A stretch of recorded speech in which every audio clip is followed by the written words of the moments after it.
vídeo a gente vai responder a prova de Biologia do Enem 2024. Ele vai ser um pouco longo, porque além de responder a questão, a gente vai analisar cada alternativa e procurar o erro delas, além de comentar outras informações que são relevantes para a questão que a gente vai respondendo. Então, eu vou deixar aí também nos comentários ou na descrição a sequência de questões que o vídeo vai seguir, porque caso você queira apenas uma questão em específico, você vai conseguir achar ela de forma mais fácil. Então, só para, antes de começar, minhas considerações sobre a prova de Biologia do Enem 2024 é que foi uma prova relativamente tranquila, foi a mais tranquila das três de natureza, né, sem dúvidas, claro, com algumas questões que exigiam um pouco mais de aprofundamento no assunto, mas no geral estava bem padrão do Enem, caíram questões muito semelhantes até as do ano passado e as de outros vestibulares, e no geral é isso, então vamos direto para a questão. Aqui ele pergunta qual é a vantagem dessa similaridade para as falsas corais. Então veja, aqui eu tenho uma coral verdadeira desse lado e que eu tenho uma coral falsa. Então veja que ambas são muito semelhantes entre si, sendo que só a coral verdadeira ela é venenosa. Ele diz aqui no texto, ó, na Amazônia predominam as corais verdadeiras que são peçonhentas, enquanto no Cerrado prevalecem as falsas corais que não possuem peçonha. Então, a coral verdadeira, ela realmente consegue inocular, ela possui estruturas e consegue inocular o veneno em sua presa. E a falsa coral, não. Ela não é nem venenosa, né? Ela não possui veneno e nem presas que consigam inoculá-lo. Então, vamos aqui olhar as alternativas. Essa similaridade e quais são os benefícios que a falsa coral tem em se parecer com a coral verdadeira. Ela facilita a captura das presas? Não, porque o padrão não influencia em nada a coral conseguir pegar uma presa, seja porque ela é mais rápida ou consegue se mover melhor em determinados locais, porque é apenas o padrão das escamas dela, né? Então, isso aqui é falso pra gente. Diminui a competição de percursos? Não, até porque elas estão em biomas diferentes. Veja que a falsa coral está no Cerrado e a coral verdadeira se encontra na Amazônia. Então, assim, não tem nem como elas competirem por recursos, que elas não estão inseridas no mesmo bioma. Possibilita a geração de indivíduos híbridos? Não, isso aqui não tem relação. A gente não sabe qual é o grau de parentesco, né, evolutivo entre a falsa coral e a coral verdadeira, para que a gente possa afirmar que conseguem gerar híbridos, e além disso, elas estão novamente em biomas separados. Reduz a possibilidade de sofrerem predação? Essa aqui tá legal, porque, veja, um animal que conhece a coral verdadeira, ele não vai predar a falsa coral, por quê? Ele já conhece a coral verdadeira e sabe do perigo dela, que ela tem peçonha, que ela consegue inocular o veneno nesse animal, caso ele tente predar ela. E já que ele conhece a coral verdadeira, ele acredita que a falsa coral também possui as mesmas adaptações que a coral verdadeira possui. Então ele vai evitar de predar a falsa coral por já conhecer a coral verdadeira, apesar de que a falsa coral não tem nenhum tipo de estruturas que consigam inocular o veneno no seu predador. Então, o gabarito pra gente é a letra D. E otimiza o encontro de parceiros reprodutivos? Novamente não, porque são espécies diferentes. Então, isso aqui não teria relação. Vamos para a próxima questão. Começando aqui a leitura pelo enunciado. Em animais vertebrados, essa associação de poluentes será preferencialmente acumulada no tecido. Então vamos olhar aqui quais são esses poluentes. Ação de fatores abióticos aliada à biodeteriorização contribuem para a formação de microplásticos, os quais se aderem a outros poluentes orgânicos apolares persistentes, como os derivados de pesticidas lipossolúveis. Isso aqui é bem importante para a gente. Há uma proporcionalidade direta entre a solubilidade desses tipos de poluentes e sua concentração nos tecidos do organismo expostos a ele. Então veja, o poluente aqui, ele é um poluente orgânico apolar persistente. Ou seja, provavelmente isso aqui é o quê? É um composto orgânico de cadeia longa. Que eles são apolares, portanto, eles não se dissolvem em compostos polares, por exemplo, a água. Eles não conseguem ser eliminados do organismo e eles vão acumular nos tecidos que possuem características apolares, que possuem características lipossolúveis. Então veja, desses aqui, quem são os tecidos que possuem características lipossolúveis? O ósseo? Não, o ósseo não possui. O nervoso também não, o epitelial também não, o sanguíneo não, e para a gente resta o adiposo. Questão muito tranquila, porque o adiposo é onde se concentram as gorduras do corpo, não é? Então, a gente encontra aqui as gorduras do corpo, os lipídios. Então, aqui foi uma questão bem tranquila. Caiu uma muito semelhante no ano passado, também falando sobre a persistência de poluentes, associação de poluentes no tecido. Geralmente, quando ele traz a associação de poluentes em algum tecido do corpo humano, vão ser tecidos que acumulam gorduras e compostos apolares.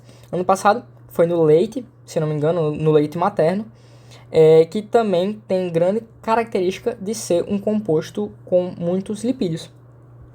Então, vamos para a próxima questão aqui. Uma questão genética um pouquinho mais complicada que as outras duas, mas também nada muito fora do padrão Enem.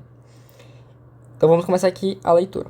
Qual heredograma foi recebido pelo casal? Então, ele vai provavelmente aqui descrever uma criança para a gente e vai descrever as características do casal e a gente vai ter que marcar qual é o possível filho desse casal, né? Então, vamos aqui. Um dos exemplos mais conhecidos de herança recessiva ligada ao cromossomo X é o daltonismo. Então, aqui é uma questão clássica de herança ligada ao sexo e heredograma. Então, como em qualquer distúrbio recessivo, então vamos botar aqui, é um distúrbio recessivo ligado ao X, cromossomo X. Existem muito mais homens apresentando o fenótipo com esse tipo de daltonismo do que mulheres. Porque, veja, para um homem, qual é o genótipo de um homem? XY. Então, veja, se ele tem uma doença recessiva, ele precisa apenas de um X para se expressar a sua doença, o daltonismo. Agora, a mulher, ela é diferente, veja, ela possui 2x. Como a característica é recessiva, ela precisa estar em duplo homozigoto. Dessa maneira aqui, a mulher, para ser doente, ela precisa ter 2x. E o homem não, o homem basta um x, porque o outro é o y, e ele não importa pra gente nesse caso aqui. Então, a probabilidade de eu ter um homem com apenas um x é muito maior do que uma mulher, por exemplo, ter 2x. 2x pequenininhos. Então, por isso que essa doença ela comete muito mais homens do que mulheres. Então, vamos continuar aqui. Um casal formado por um homem não daltônico. Então, veja, se ele não é daltônico, é porque ele obrigatoriamente tem um X grande e um Y. Porque, veja, se ele tivesse um X pequeno, ele estaria com a doença recessiva. Porque ele não precisa de homozigose, que nem a mulher precisa para manifestar sua doença, X. Então, veja, é um homem não doente, então esse aqui é o fenótipo do homem, esse aqui é o fenótipo do homem, o genótipo do homem, e uma mulher gestante também não daltônica, porém, ela é portadora do gene recessivo. Então, veja, ela é portadora do gene recessivo, portanto, ela tem um X grande e um X. Por isso que nas mulheres é muito menos comum. Porque, veja, apesar de ela ter um X, ela não apresenta doença. Ela é apenas portadora. Agora, caso um homem possua apenas o X, ele já é considerado daltônico. Porque ele não precisa dos 2x. Então, eles estão esperando o bebê. Em uma das consultas pré-natal, o casal recebeu um heredograma que contém todas as possibilidades de genótipo para esse bebê. Então, vamos fazer aqui o cruzamento entre eles. Veja, eu posso pegar o X do homem e o X da mulher grande. Portanto, vai ser uma mulher não daltônica. Eu posso pegar o X grande e o X pequenininho, portanto, irá ser uma mulher não daltônica, porém portadora, igual à mãe. Ou eu tenho a opção também de pegar o Y do pai e o X da mãe, o X grande. Portanto, aí vai ser um homem não doente. Mas eu também posso ter a opção de pegar o Y do pai e o X pequenininho da mãe. Portanto, aí irá ser um indivíduo doente. Porque em homens eu não preciso de homozigose que nem eu preciso nas mulheres. Então veja, qual foi o ureadograma recebido pelo casal? Primeiro, o homem, o pai, tem que ser não daltônico. Então, tem que ser um quadradinho branco para o homem. E a mãe deverá ser uma bolinha pintadinha dessa maneira aqui. Então, não podemos eliminar nenhuma alternativa ainda, porque todos eles englobam essas duas características. Então, vamos olhar os filhos. Primeiro, eles podem ter uma filha não daltônica, uma mulher portadora, igual a mãe. Podem, então aqui, ó, veja, aqui é uma mulher não portadora, uma mulher portadora, mas não doente, um homem normal, um homem não daltônico, ou um homem daltônico. Então, aqui iria ser pintadinho de azul. Então, essas aqui são as possibilidades desse casal ter esse bebê. Então, vamos olhar aqui qual é a que melhor se enquadra. Não pode ser essa aqui, porque a mulher deveria ser portadora. E já chegamos aqui na letra B como a alternativa correta da gente. Porque, veja, aqui o homem não é portador, não é doente. Aqui eu tenho, e aqui também, as duas mulheres são portadoras, e isso não acontece. Aqui nenhuma das mulheres é portadora e ambos os homens são doentes. Isso aqui não acontece, a gente já provou. E aqui, duas mulheres doentes, que a gente já viu que eles não podem ter mulheres doentes. E os dois filhos homens não doentes. Portanto, aí a gente ficou com a alternativa letra B sendo a nossa melhor resposta. Vamos para a próxima questão. Questão aqui, um pouco mais tranquila, né? Genética, ela vem geralmente com um nível mais alto, mas isso a gente já espera na prova do Enem. Então, vamos para essa questão aqui, também de biologia. O exoesqueleto dos crustáceos é formado por quitina. Só para lembrar aqui, quitina é um polissacarídeo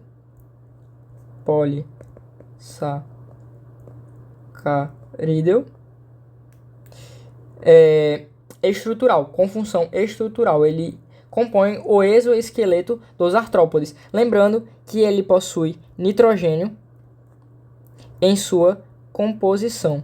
Isso aqui é um diferencial você saber, porque muitos não citam essa característica da quitina, que possui nitrogênio em sua composição. Lembrando, não confundir quitina com queratina. Queratina é uma proteína e quitina é um polissacarídeo. Faz parte aí dos carboidratos. Então, um exoesqueleto é formado por quitina e impregnações de sais de calcário, e por isso é muito mais dura quando comparado com o exoesqueleto de outros artrópodes. Esse revestimento externo confere proteção, mas por ser duro, limita o crescimento desses animais. Então isso aqui vai ser a chave para a nossa questão. Ele limita o crescimento dos animais. Então, para superar essa limitação do crescimento, não é? O exoesqueleto deve ser formado somente na fase adulta do animal? Não, porque a gente, mesmo que ele fosse formado na fase adulta, ainda iríamos ter o problema de que ele iria limitar o crescimento desse animal. Letra B. Fragmentado para a expansão nas áreas de articulação? Não. Porque, veja, o animal ele não cresce somente nas áreas de articulação, ele cresce por inteiro. A casca desse animal vai crescer, as pernas vão aumentar de tamanho. Então, não pode ser essa aqui, porque essa aqui é como se apenas ele crescesse nas articulações, e não é isso que acontece, ele cresce por inteiro. Modelado continuamente para ajuste ao tamanho do corpo? Também não. Porque, veja, são sais de calcário. Sais, no geral, são compostos muito duros por serem compostos iônicos. Portanto, eles têm uma dureza extremamente elevada e uma resistência mecânica não tão elevada assim, caso você tente comprimi-lo ou esticá-lo. Eles não têm esse tipo de resistência, porque eles vão quebrar. Substituído por meio de mudas que ocorrem periodicamente. Isso aqui está totalmente correto. Existem as mudas nos crustáceos. Em outros animais que possuem exoesqueleto, de uma forma geral, acontece essa muda. E letra E, impregnado por pequenas quantidades de sais para sua distensão, não, mais uma vez, de novo, essa parte da distensão com sais, isso aqui não combina, são compostos iônicos, não suportam esse tipo de movimentação, né? Essa distensão, essa elasticidade, compressão, eles não são feitos para isso. Então vamos para a próxima questão. Com base em testes realizados em ratos, conclui-se que os compostos nitrosos são substâncias mutagênicas, ou seja, produzem mutações nas células e possivelmente câncer. Esses compostos podem ser obtidos pela reação entre o nitrito de sódio, que é um conservante adicionado às carnes, e o ácido clorídrico. O ácido nitroso produzido irá reagir com compostos nitrogenados, como as aminas, dando origem a compostos nitrosos. Então, veja o que ele está me falando. Os compostos nitrosos são substâncias mutagênicas e geram câncer. E como que esses compostos nitrosos são formados? Eles são formados a partir da reação do ácido nitroso com compostos nitrogenados. Mas como que o ácido nitroso é formado? Ele é formado pela reação de nitrito de sódio, que é um conservante, e o ácido clorídrico. Então, veja, essa questão aqui, ela me diz tudo, porque ela fala que os compostos nitrosos eles vão ser formados a partir da reação com o ácido clorídrico. Então, em que órgão esse processo será iniciado? Veja, a reação inicia quando o nitrito de sódio, que é um composto conservante, entra em contato com o ácido clorídrico. E onde que eu encontro o ácido clorídrico no meu corpo? No rim, não. Também no fígado, não. No intestino, não. O intestino é básico. Dependendo da região, né? O pâncreas também não. E o estômago aqui seria a nossa resposta final, porque no estômago nós temos as células parietais, que produzem o HCl. Então, isso aqui irá iniciar a reação quando o nitrito de sódio encontrar o HCl. E eu encontro o HCl no meu corpo, inserido dentro do estômago, que auxilia no processo de digestão e é secretado pelas células parietais.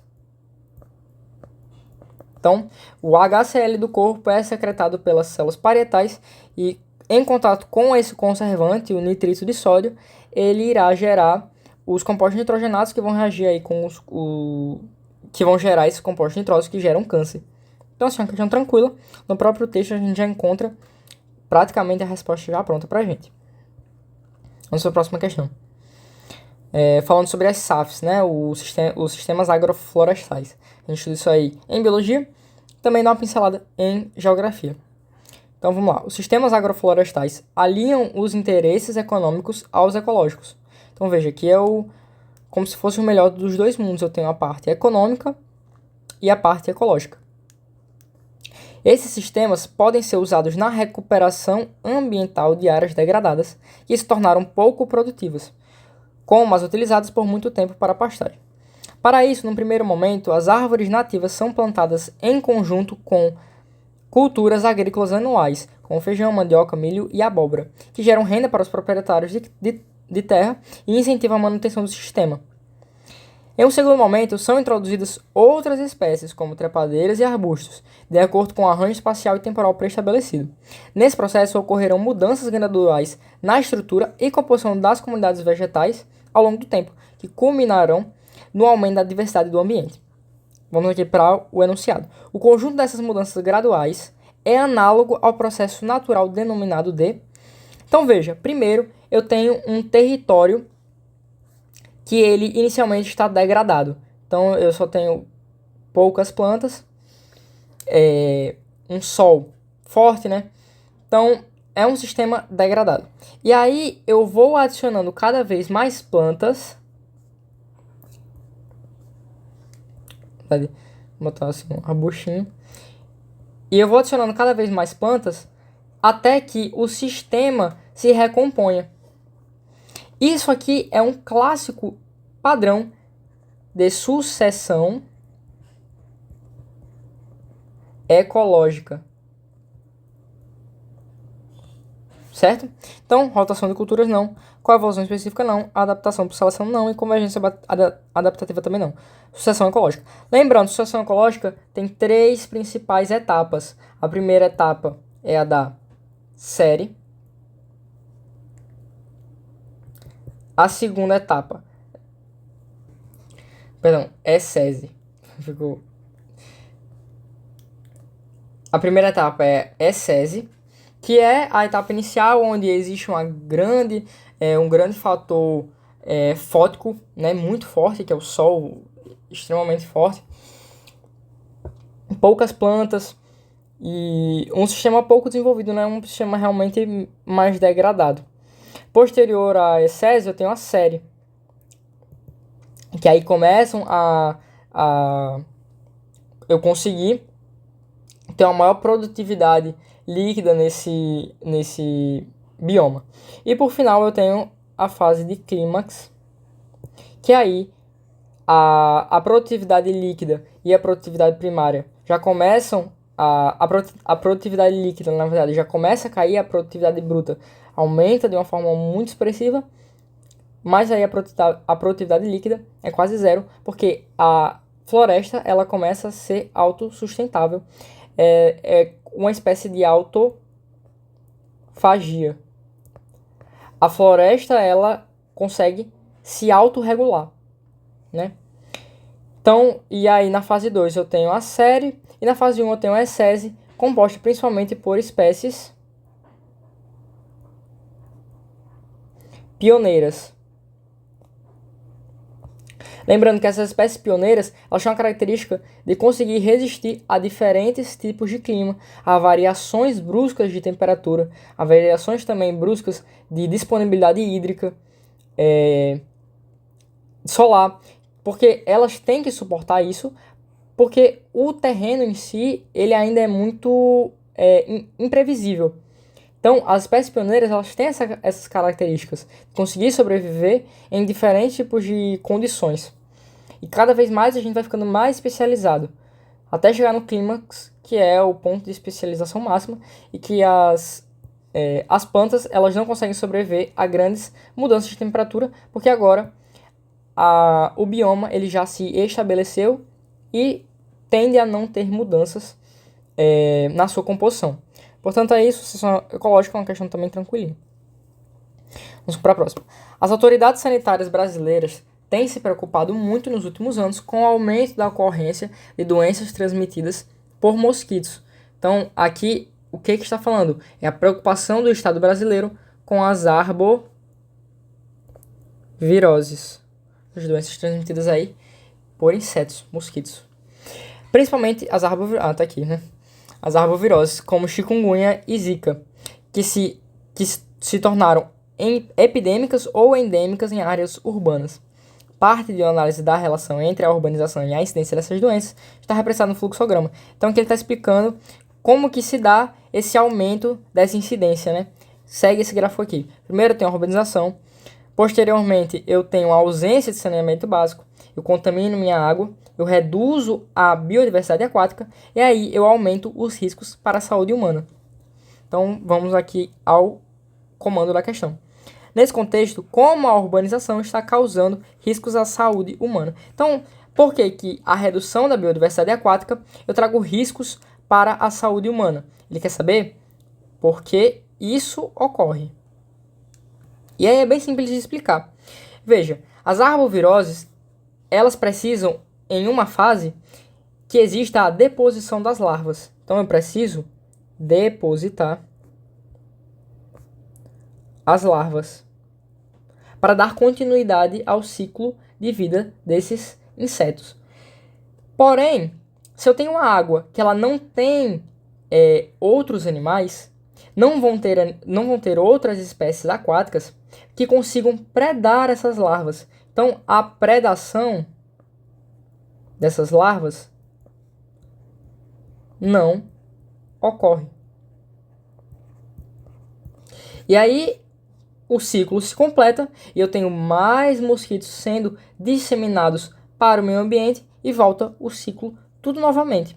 Então, a redução da biodiversidade aquática, eu diminuo a predação, então a predação não ocorre, e aí eu trago riscos à saúde humana, porque as larvas conseguem se desenvolver e formarem os mosquitos que vão transmitir as arboviroses.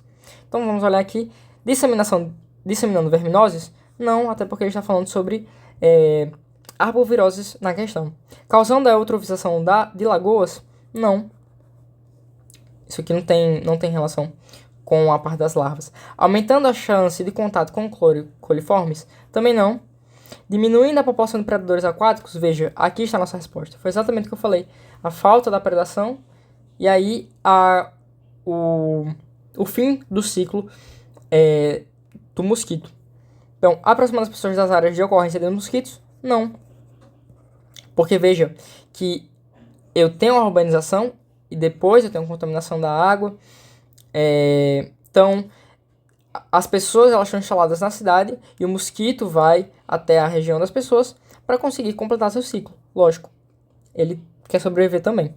Então, a partir do momento que eu diminuo a população de predadores aquáticos, esse ciclo aqui ocorre e aí as larvas perduram no ambiente, né? E formam os mosquitos. Vamos aqui para a próxima questão. Uma agricultora, com a intenção de comercializar o milho recém-colhido, testou uma forma de preservar o sabor adocicado do seu produto. O melhor resultado foi obtido quando ela imergiu as espigas em água fervente durante alguns minutos e em seguida água gelada. Essa parte aqui é muito importante da água fervente e da água gelada. Com esse procedimento, parte da glicose do milho não foi transformada em amido, mantendo seu sabor adocicado. Utilizando esse procedimento, o sabor foi conservado porque houve... Então veja, para eu transformar a glicose em amido, eu preciso de proteínas que me ajudem. Eu preciso de enzimas que consigam realizar esse procedimento de uma forma mais rápida. Mas ele fala que isso não aconteceu. A glicose não foi transformada em amido. Portanto, eu não tenho mais as proteínas que me ajudavam a transformar a glicose no amido. Então, alguma coisa, né, aconteceu com essas enzimas que elas não puderam fazer esse processo aqui. E a questão já me diz o que aconteceu.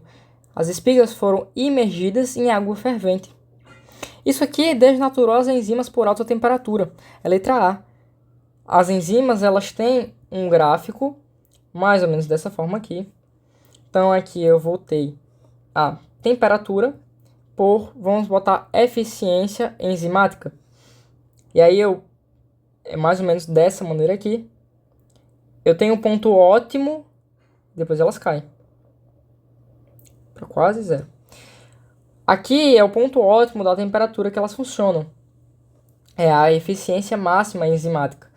Passou dessa temperatura, elas desnaturam.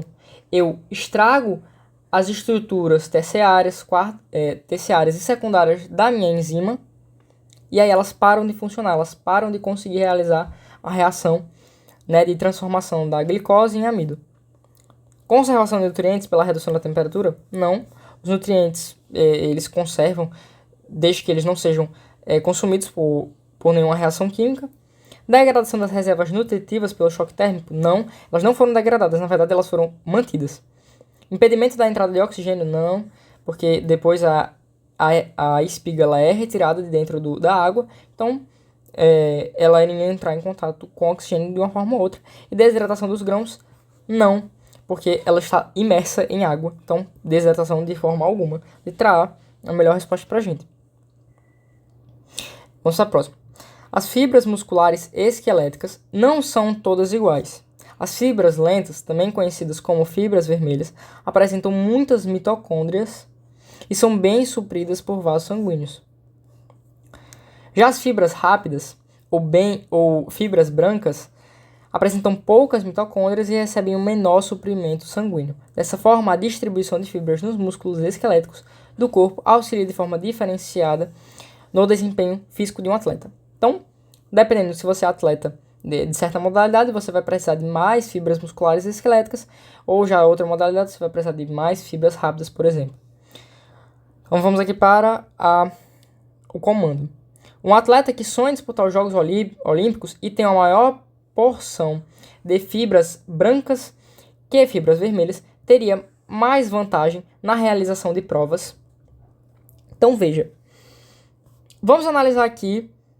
Digamos que você não souber, eu vou explicar o que existe essa diferença, né, entre fibras brancas e fibras vermelhas, mas digamos que você não sabe essa diferença. Então eu vou olhar aqui, veja, o triatlo é uma prova de longa duração, você gasta muita energia para fazer ela, você tem diferentes esportes ali que você precisa lidar, então vai exigir muito do seu corpo. Salto em altura é um esporte rápido, é um esporte de explosão. Você corre uma pequena distância e usa toda aquela energia de uma vez. Aquela energia disponível, você, como se fosse uma explosão de energia, você usa ela toda e depois você não precisa mais dela. Marcha atlética você precisa correr durante uma longa distância. Você usa, novamente, semelhante ao triatlo, você vai precisar de um maior fornecimento de energia por muito mais tempo. Maratona aquática, veja, maratona, se você tem uma maratona dentro do triatlo, é uma prova que exige uma resistência física extrema. Assim como o ciclismo em estrada, você vai passar horas pedalando. Então, veja, o único diferente aqui é o salto em altura. É o único esporte de explosão. É o único esporte que você não passa horas exigindo do seu corpo. Você exige muito do seu corpo, sim, mas por um curto período de tempo. Os outros são longos períodos de tempo. Então, pela própria eliminação, você conseguiria chegar à resposta disso aqui. E você tem que também treinar isso na sua preparação para o Enem. Você tem que treinar, ler essas alternativas e conseguir chegar a uma resposta sem ter um domínio total do assunto. Lógico, a gente tem que ir para a prova sabendo o máximo que a gente consegue. Mas a gente também tem que treinar caso isso não aconteça. Em uma questão ou outra, claro, você não vai para a prova dependendo só disso. Então, a letra B é a nossa melhor resposta, gabarito letra B, corretíssimo esse pensamento. Mas vamos ver aqui o que o texto nos fala. Ele fala que as fibras vermelhas, elas têm muita mitocôndria, elas são supridas por muitos vasos sanguíneos, portanto isso me confere uma resistência mecânica muito superior por muito mais tempo. Porque eu tenho muitas mitocôndrias ali trabalhando a todo momento e eu tenho um grande suporte oxigênico, né, que irá manter essas mitocôndrias em funcionamento. Já as fibras brancas, não. Elas possuem poucas mitocôndrias e um menor suprimento sanguíneo. Então veja, se você precisar utilizar elas por muito tempo, você não vai ter oxigênio suficiente disponível para conseguir realizar a sua atividade. Então, você não pode depender das fibras brancas para longos períodos. Elas funcionam muito bem para curtos períodos, mas para longos não. Então, se eu tenho mais fibras brancas, eu preciso de um esporte de explosão, um esporte que eu use minhas fibras por pouco tempo. Essa questão aqui caiu uma muito semelhante ano passado, na prova do Enem de 2023, também de biologia, falando sobre, dessa vez, foi a migração das aves e a utilização das fibras vermelhas. Então, novamente, o Enem aí, utilizando questões muito parecidas ano a ano. Por isso que é tão importante que você responda todas as provas do Enem, ou o máximo da quantidade de provas do Enem que você consiga até o seu exame. Vamos aqui para a próxima questão. Apesar dos animais representados no cladograma compartilharem o mesmo ancestral, eles caracterizam por distintos padrões de reprodução ou de nutrição dos embriões e descendentes. Ao longo do processo evolutivo, percebem-se entre esses animais perdas e ganhos nos padrões citados que envolvem o... Então veja, aqui eu tenho a classe monotremata, né? Os marsupiais e a classe dos placentários, que é a nossa. Eles têm uma diferença claríssima logo quando você vê sobre nutrição do embrião e o cuidado com os descendentes. Veja, na monotremata eu tenho a deposição de ovos. Sim, eles são mamíferos, os filhotes eles precisam da alimentação da mãe, porém, após seu nascimento, né, mas no período até o nascimento, eles ficam em ovos. E eles são representados principalmente pelo próprio ornitorrinco, que o Enem trouxe, e também pela equidna. Então, são dois animais aí que representam bem a classe monotremata, né? A classe marsupiália, não. Eles têm o bebê dentro da barriga da mãe, porém o desenvolvimento total do filhote ocorre dentro de uma bolsa nessa região aqui da mãe, e ele vai terminar de se desenvolver aqui dentro dessa região, após o seu nascimento. Então, é outra forma aí de você garantir a sobrevivência dos filhotes. E na placentária não. A gente tem o desenvolvimento da placenta e tudo aquilo que vocês já sabem. O bebê ele é nutrido pela placenta, né? Da mãe. Lembrando, placenta não é anexo embrionário, é a estrutura do bebê, não da mãe. O bebê que cria a placenta, né? Então, só para lembrar essa diferença aí. Ao longo do processo evolutivo, perdas e ganhos envolvem o quê? Aumento do número de descendentes por ninhada? Não. Isso aqui não faz nem sentido. Veja, um elefante, por exemplo, tem um filho. Nós temos um ou dois, né? Geralmente. Mudança no tipo de fecundação externa para interna? Não. Todos aqui são fecundação interna. Redução da versatilidade de reprodução que torna unicamente sexuada? Não. Realmente todos são... aqui não são sexuados, mas todos são. Aqui ele quer saber como se tipo esse aqui fosse assexuado, esse aqui sexuado. Isso aqui não ocorre, né? Todos são de maneira sexuada mesmo. Desenvolvimento embrionário que passa do aquático para o terrestre? Não. Todos os desenvolvimentos embrionários aqui são na terra, né? Nenhum animal aqui coloca seu filhote na água.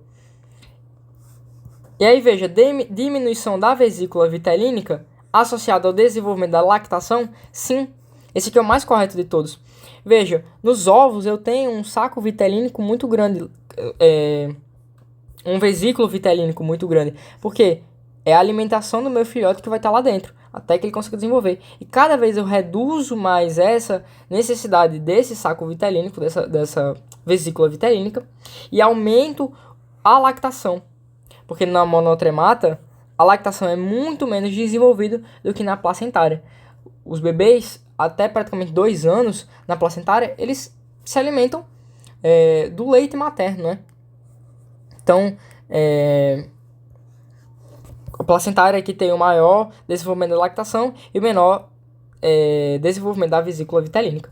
Portanto, a letra E é a nossa resposta, sem dúvidas.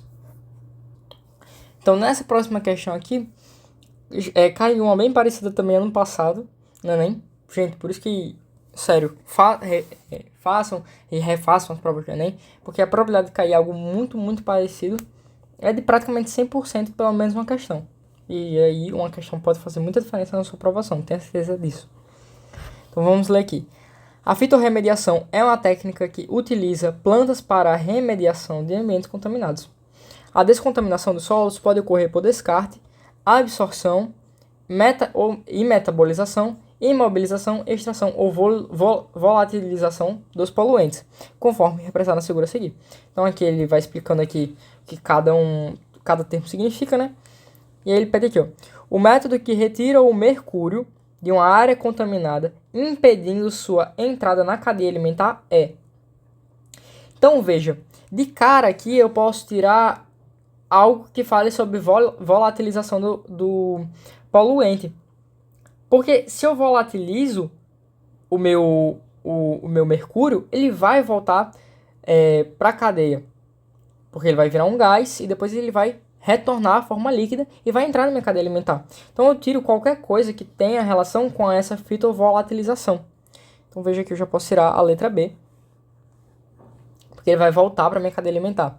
Vamos olhar aqui cada alternativa agora. Letra A, fitoestabilização, ficando o mercúrio disponível sobre a superfície das raízes das plantas. Isso aqui não, porque veja, se ele fica disponível para mim na superfície das plantas, algum animal pode vir e se alimentar dessa raiz, ou mesmo ser levado pelo solo e aí vai entrar na cadeia alimentar da mesma forma. Letra C, fitodegradação, com a degradação do mercúrio promovido por enzimas contidas nas raízes, formando espécies menos tóxicas. Beleza, isso aqui tá legal. Vamos ler aqui a letra D. Fitoestimulação, com a remoção do mercúrio pela ação de micro-organismos, não, ele vai voltar para a cadeia alimentar. E letra E, fitoextração, em que as plantas que acumulam mercúrio são cultivadas nesses locais e a biomassa rica no metal é retirada após o crescimento. Então, essa aqui é a melhor alternativa para a gente. Porque veja que a fitodegradação, apesar de existir a degradação do mercúrio por enzimas, elas vão formar espécies menos tóxicas que vão continuar no ambiente, que é menos tóxico, mas ainda é tóxico. Então isso aqui pra gente não é tão legal assim, apesar de que você conseguiu retirar o mercúrio e evitou que ele entrasse na cadeia alimentar. A letra E, ela tá bem mais correta, porque ele pede exatamente o que ele responde exatamente o que a questão quer. A biomassa não vai voltar para o mercúrio, ele não vai voltar de forma alguma para a cadeia alimentar. Porque a biomassa que está contaminada com metal vai ser retirada após o crescimento dela, né? Então aí a letra E fica pra gente aí como sendo a resposta correta. Essa questão aqui, na minha opinião, foi a questão de maior nível da prova do Enem de biologia, pelo menos na parte de biologia, né? Tiveram outras questões mais difíceis, mas em biologia, pra mim, essa aqui foi a que teve um nível mais alto. Vocês vão ver que não foi uma questão tão complicada assim, mas dentre as que a gente, né, teve nesse ano, essa aqui pra mim foi a mais complicadinha. Então vamos ler aqui.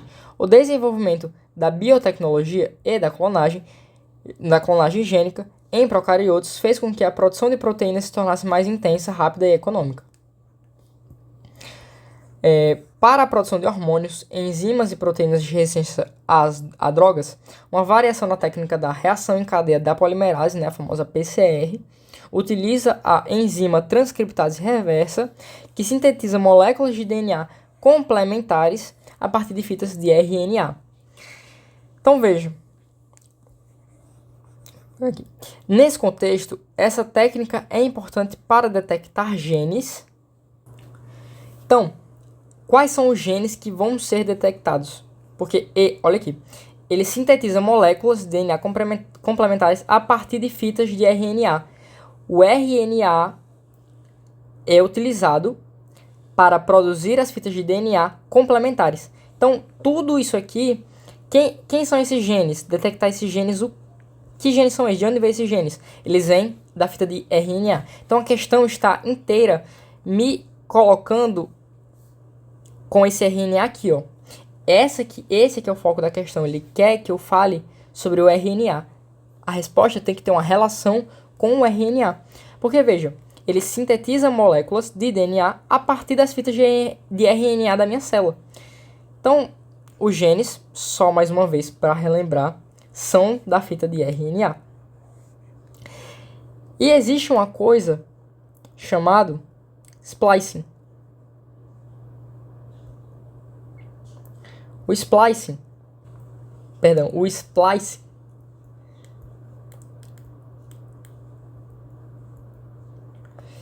o que ele é? É a remoção de introns. Remoção de introns. Porque, veja, o que acontece?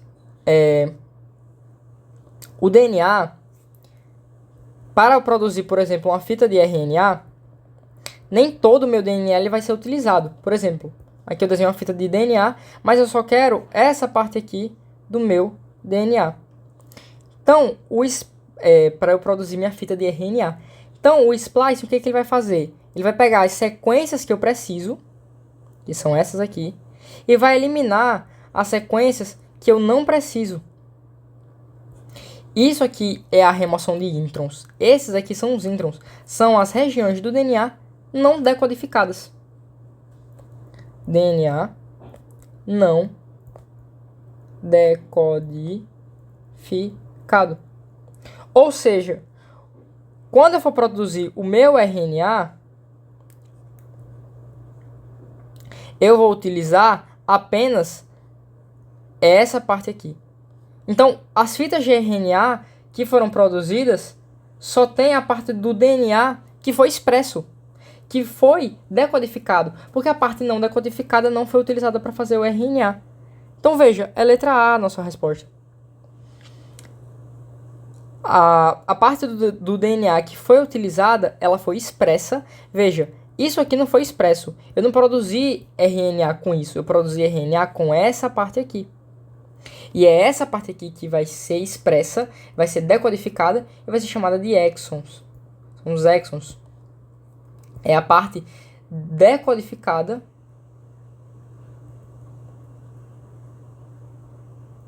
do DNA. Então é isso aqui que eu quero. Eles são genes expressos. Ok? Plasmidiais não.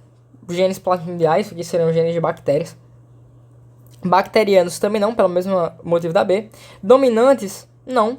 Porque eu posso ter genes recessivos que são codificados facilmente. E autossômicos não, porque senão todos os genes que são autossômicos seriam detectados. E não é isso que a questão pede. Não é? Então vai ser os genes expressos aí. Até porque os genes autossômicos são todos esses genes aqui. E nem todos eles são expressos. Porque a gente tem a parte dos introns que são eliminados, que não são decodificados. Desculpe aí pelo desenho, mas caso você não entenda muito bem essa relação de exons e introns, eu vou estar explicando aí nos comentários. Próxima questão. Utilizando-se do meio nutritivo, 3 gêneros bacterianos diferentes foram submetidos ao cultivo em um tubo de ensaio. Após certo período de crescimento da cultura bacteriana em condições ideais, observou-se que o padrão de distribuição das células, né, ao longo dos tubos, era diferente em cada um dos casos. Em relação ao metabolismo energético, os micro-organismos presentes no tubo 1, 2 e 3 são classificados respectivamente como. Então veja, eu vou pegar 3 tubos de ensaio idênticos entre si e vou colocar micro-organismos diferentes no tubo 1, no tubo 2 e no tubo 3 e analisar como eles se comportam. Então eu tenho no tubo 1 micro-organismos mais perto da região sem líquido. No tubo 2 eu tenho micro-organismos mais longe dessa região de divisão entre o ar e o líquido. E no tubo 3 eu tenho tanto na região de divisão quanto espalhados por todo o tubo. Então, veja, o que isso aqui significa? Eu tenho organismos perto do oxigênio, longe do oxigênio e indiferentes quanto ao oxigênio. Eu tenho perto e longe. Então isso aqui fica muito fácil de a gente entender o que é. Aqui eu tenho organismos que precisam do oxigênio para sobreviverem. Aeróbicos estritos. Então veja, letra A não pode ser, letra B também não pode ser. Eles precisam do oxigênio para sobreviverem. Então eles são e a letra D também não, porque está falando que é anaeróbico. Eles são aeróbicos. No tubo 2, eu já tenho exatamente o contrário. Eu tenho organismos que não sobrevivem na presença do oxigênio, como, por exemplo, bactérias do gênero Clostridium. A Clostridium tetani, a Clostridium botulinum, né, que são as causadoras das doenças do tétano e do botulismo, e tantas outras do gênero Clostridium, elas são anaeróbicas estritas. Elas não podem sobreviver na presença do oxigênio. Então a gente retira isso aqui, porque está falando que é facultativo e não é. Elas são estritas. Então a letra C é o nosso gabarito. E a última, anaeróbico facultativo, sim, porque ele consegue sobreviver na região sem oxigênio, pobre em oxigênio, mas consegue também sobreviver na região com elevado teor de oxigênio. Então, questão aí tranquila. Essa questão aqui caiu com a mesma imagem em um vestibular tradicional. No ano passado também, na minha preparação, eu fiz essa questão. Chegou no Enem, uma questão igual.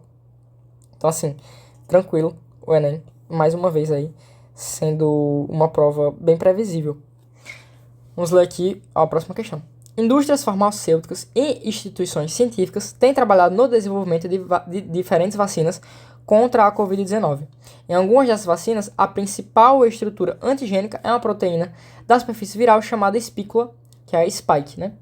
Essa proteína só existe em coronavírus, incluindo o SARS-CoV-2.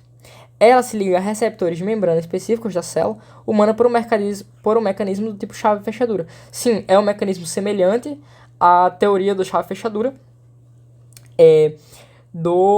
das enzimas. Por quê? Por isso que os vírus são tão específicos. Então, deixa eu só anotar isso aqui. Vírus são específicos. Porque é um modelo chave-fechadura.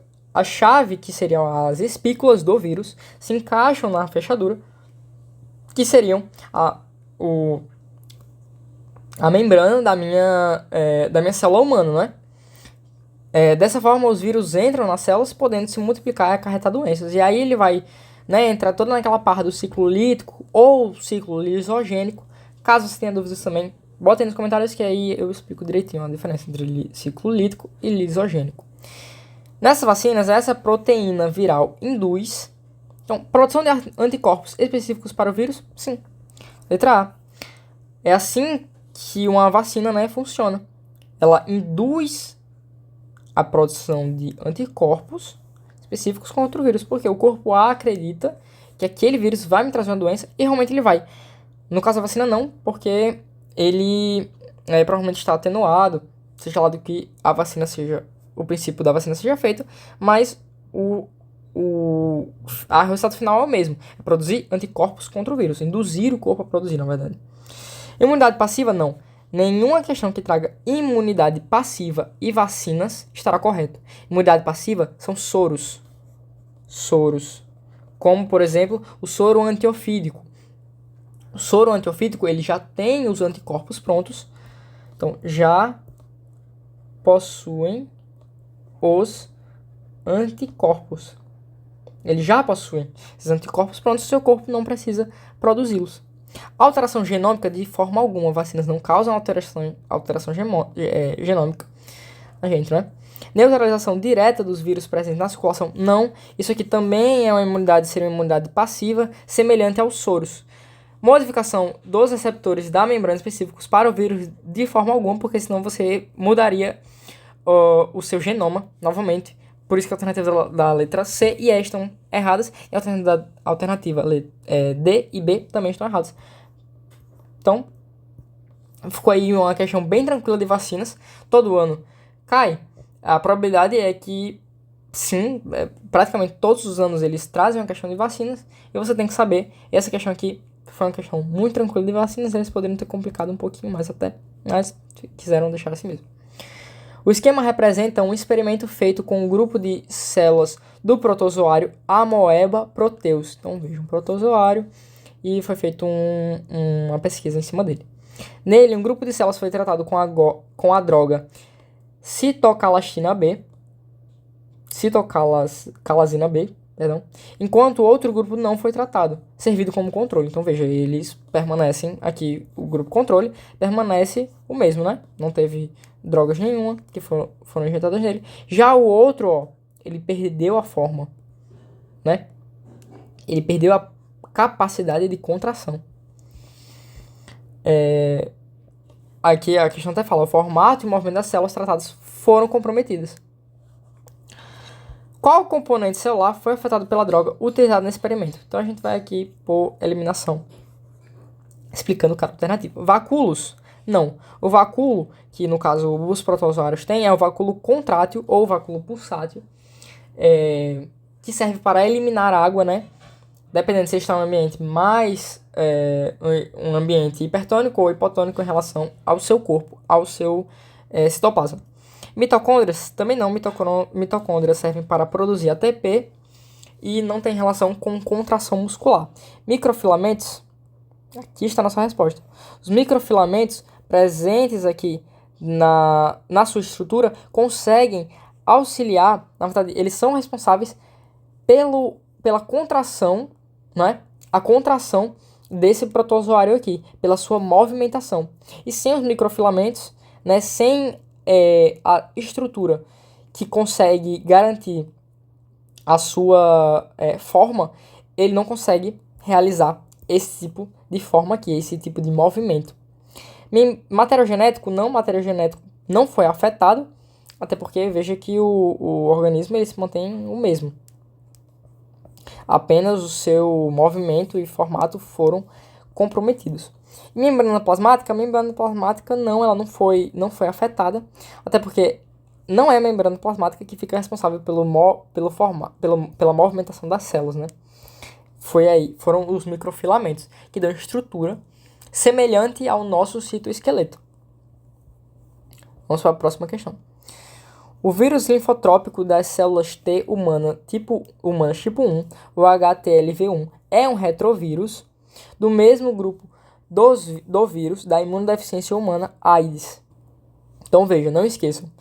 Retrovírus utiliza a transcriptase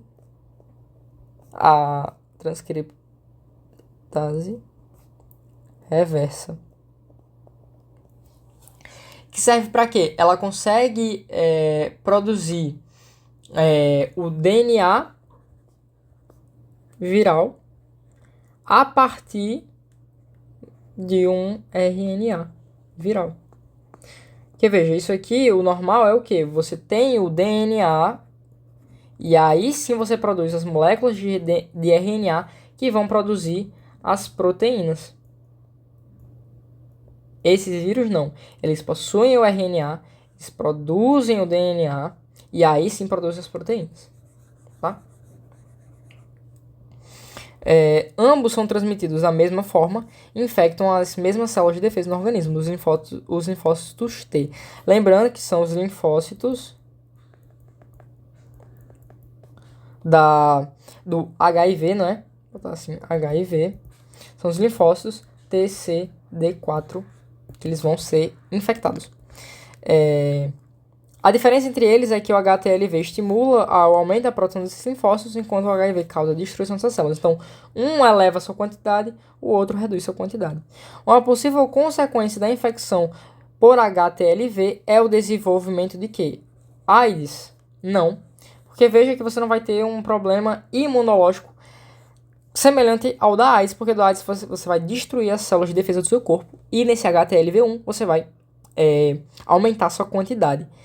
Mas aí a gente tem um problema, que é o câncer. Letra B na sua resposta. Por que o câncer? Você vai aumentar a produção desses linfócitos de uma forma descontrolada. Isso aqui é uma clássica maneira do câncer se expressar. Porque, veja, você tem um aumento da produção desses linfócitos e a probabilidade de existir algum erro na produção deles é muito grande. Um problema, por exemplo, na P53, que é a proteína que vai regular aí a multiplicação celular. Se você tem um problema nessa proteína, muito provavelmente você vai ter o desenvolvimento de câncer, porque você não vai conseguir corrigir os erros que aconteceram na replicação, por exemplo, do seu DNA. Então, letra B aí é o câncer. Lembrando, o HIV também gera câncer. Então, o HIV gera câncer. Pode gerar, né? Não necessariamente você vai ter câncer se você tiver com o vírus HIV, que é o conhecido sarcoma de Kaposi, ou de Kaposi. É um câncer na epiderme, que causa diversas feridas e é causado aí por um vírus. Assim como, por exemplo, o câncer do colo do útero tem uma grande relação com o HPV e aí o vírus do HIV, perdão, tem essa relação com o sarcoma de Kaposi, e agora o HTLV1 tem aí também uma relação com o câncer por aumentar a produção de uma forma descontrolada de linfócitos.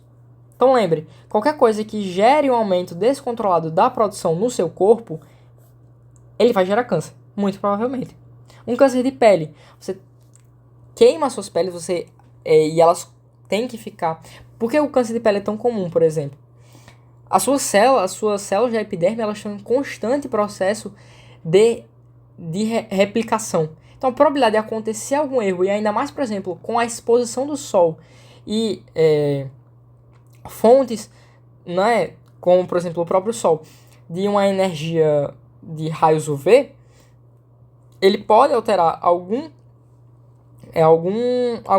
parte do seu DNA expresso, e aí você vai acabar passando para outras células de uma maneira muito rápida, porque a produção de células da epiderme é muito grande, porque ele tem que ficar em constante mudança, né? Então, muito comum câncer de pele, por esse motivo do aumento da produção das células. Então, qualquer questão que traga falando sobre isso, do aumento da produção de algo no seu corpo, de celular, né, aumento celular, a possibilidade disso estar relacionado com um câncer é muito alta. Então, diabetes não, hepatite B também não, e hemorragia também não, justamente pelo motivo de ser o câncer, né? Então vamos para o próximo. Moradores do Brooklyn, um bairro de São Paulo, perdem o sono com o som alto,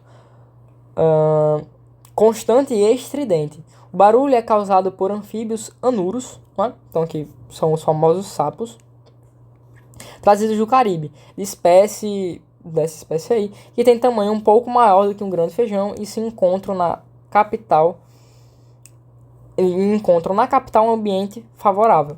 Cientistas foram até o local e encontraram esses animais nos jardins das casas. Ao emitirem um som estridente, esses anfíbios... Então, o que os anfíbios estão tentando avisar com esse som alto? Indicam que estão fora do seu habitat natural? Não, tanto que veja que a própria questão disse que eles encontraram na capital um ambiente extremamente favorável. Então, eles estão no seu habitat natural. Alertam para a presença de poluição urbana? De forma alguma. O animal ele não consegue nos alertar de que existe uma poluição urbana. Isso aqui não tem relação. Sinalizam a existência de superpopulação? Não. Apesar de que você tem muitos, isso aqui eles não estão alertando a existência de uma superpopulação. Na verdade, eles estão fazendo o contrário. Eles estão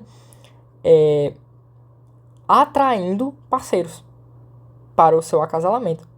Então veja, por isso que a letra E é a melhor resposta. Direcionam insetos, só para dizer aqui que não. Na verdade, os insetos seriam afastados por esse barulho, porque eles já sabem que se chegarem perto desse barulho, eles vão acabar sendo mortos, né? Eles vão ser comidos pelo anuro.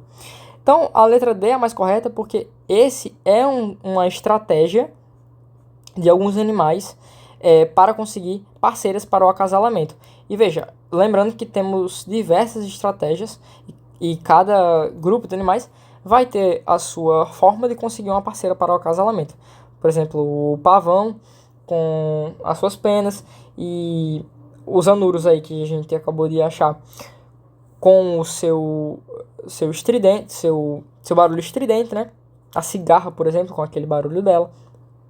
São sempre formas que os animais têm de encontrar parceiros, de dizerem que eles estão disponíveis para o acasalamento. Então a letra E é a melhor resposta pra gente. E é isso.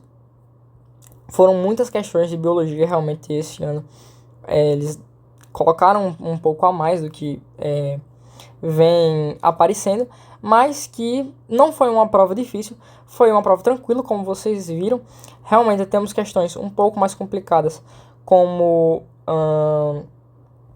essa dos microfilamentos e a dos genes expressos. Para mim foram as mais complicadas da prova, exigiam um conhecimento teórico do aluno um pouco mais aprofundado que as outras, que apesar de, logicamente, você precisar de um conhecimento aprofundado, não precisava ser tanto assim, por elas trazerem textos que nos auxiliavam a conseguir responder essas perguntas da melhor forma possível. Então, eu fico por aqui nesse vídeo. Vou trazer ainda a resolução da prova de Física e de Química do Enem 2024 para a gente comentar elas, que nem a gente fez aqui nesse vídeo. Então é isso, valeu. Fiquem aí com essa dica.